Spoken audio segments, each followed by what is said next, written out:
In writing a 365-page book targeting the Church of Scientology, Lawrence Wright sought out a tiny group of disgruntled ex-members led by this man, expelled from the church for financial misconduct, deception, ineptitude, and violence. Nearly all of Wright's sources were dismissed from the church for similar offenses, including embezzlement, financial wrongdoing, sexual misconduct, physical abuse, and severe violations of church doctrine. Yet these are the individuals Lawrence Wright uses to impugn the character of the church and its leader, a man responsible for a worldwide religion and its unprecedented expansion, and under whose stewardship the church's social betterment programs have become the largest non-governmental anti-drug and human rights campaigns on earth. But in writing his so-called expose on Scientology, Lawrence Wright's sources were far from credible, and Wright knew it. Their allegations, so far-fetched that a federal judge and an appeals court dismissed them as baseless. Lawrence Wright ignored that. And when the church provided thousands of pages of evidence documenting the falsehood of those claims, Lawrence Wright continued to present the allegations as fact. When asked in a journalist forum, "Do you believe that journalism can lead to truth?" Wright had this to say: "Truth is one of those subjective terms that are pointless to get too tied up about." Wright's book was released in January 2013, but failed to generate reader interest. Still, it found itself immediately steeped in controversy about the veracity of its claims, so much so that the book's publisher would not release it in Britain, Ireland, Canada, or Australia because of their libel laws. The chances of losing a lawsuit were simply too great. Now, documentary filmmaker Alex Gibney has taken Lawrence Wright's book at its word without question or examination. I utterly trusted Larry. I wasn't looking for, holes in his story. Over the 2 years Gibney quietly worked on his documentary, he never once contacted the church, visited a church, or spoke to any of its members.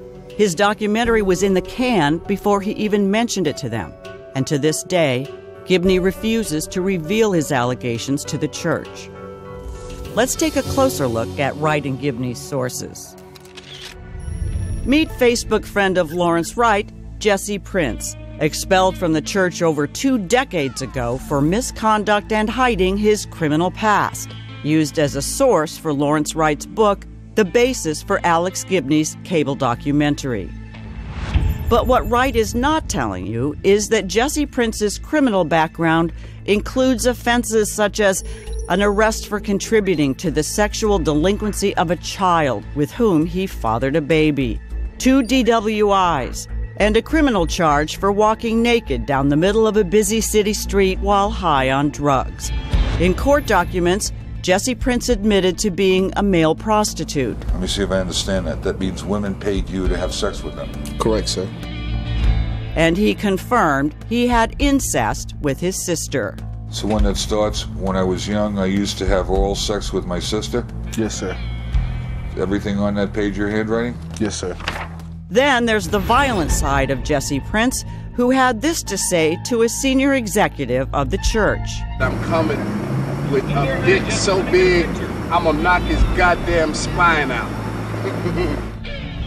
More to the point, Jesse Prince has taken big money to give false testimony about the church.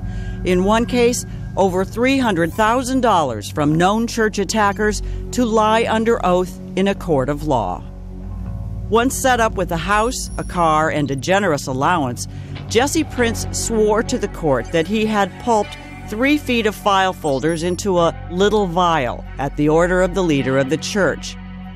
But the lie caught up to Jesse Prince when all 3 feet of files were presented to the judge fully intact. The judge was not happy. Not only would she not allow Prince onto the witness stand, she admonished him over and over. He was extraordinarily biased, and really, frankly, he said and would say that he couldn't tell the truth. He would tell you under oath that he wouldn't care if he was under oath or not. He'd lie. Do you think that any judge would allow that man to testify? No, I don't think they would have. Then she told Prince's lawyer, Mr. Prince, quite frankly, in this court's opinion, is useless to you as a credible witness. But being kicked out of a courtroom for being biased and not credible doesn't make Jesse Prince useless to Lawrence Wright, who uses Prince throughout his book as a reliable source. Would it be fair to say that you had some problems in terms of morals and ethics? No, sir. I think I was just a normal American boy. You think normal American boys have oral sex with their sisters? Some of them. Now, Lawrence Wright, Alex Gibney, and Sheila Nevins, HBO's head of documentaries and family programming, are trying to pass off Jesse Prince as a credible witness in the court of public opinion. But, as Sheila Nevins says, you gotta do what you gotta do.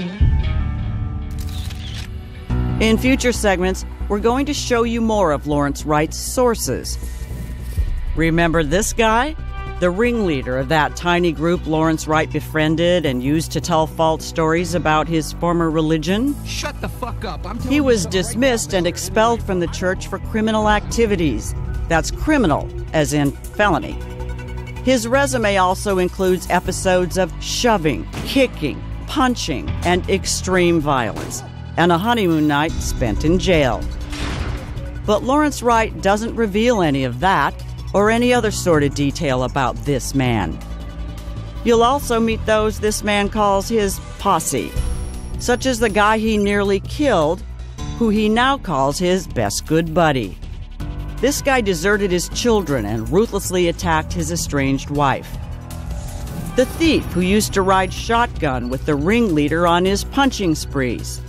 Admitted accomplices in a scheme to suborn perjury, getting others to lie under oath. And another Lawrence Wright source, the lady expelled from the church for having sexual relations with someone she was ministering to, a violation of professional conduct in any church. You'll meet her too. The paid tabloid source and his wife, whose frivolous lawsuits were repeatedly thrown out of federal court, and the couple ordered to pay the church $40,000. And the writer who took advantage of his Scientology connections to take $5 million for writing scripts he never completed. Lawrence Wright and Alex Gibney could have shown you the truth about Scientology, for this is Scientology today. A rapidly expanding religion with new churches opening by the month throughout the world. But instead of showing you this, Wright and Gibney have chosen to give you this man. Shut the fuck up. And his tiny group of followers. That's right, this guy is the leader of all Lawrence Wright's sources. They are interconnected, each of them corroborating the other's false stories and lies, some for big bucks. All of them handpicked to populate the story Lawrence Wright and Alex Gibney want to sell. Lawrence Wright, Alex Gibney, and executive producer Sheila Nevins know full well who these people really are. But you won't see that on HBO. Shut the fuck up.